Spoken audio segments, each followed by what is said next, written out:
Hello guys and welcome to my channel. Today I will show you how to hack 3 पत्ती।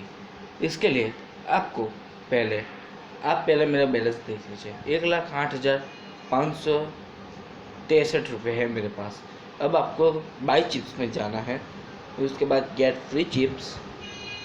और आप यहाँ पे देख सकते हैं कि यहाँ पे बहुत सारी एप्लीकेशंस है और वहाँ पे लिखा है कैसल क्लेस ब्रेव स्क्वाड्स।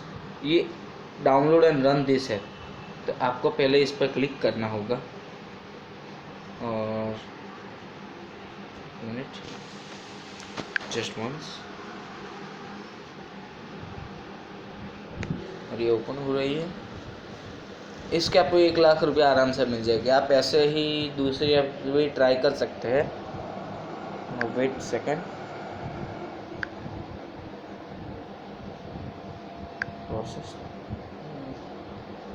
ये मतलब कि एक मिनट,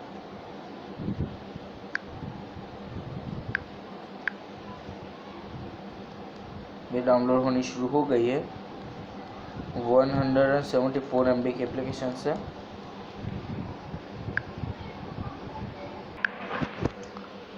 और गाइस मैंने ऐप इंस्टॉल कर ली है। अब मुझे रात तक पैसे मिल जाएंगे।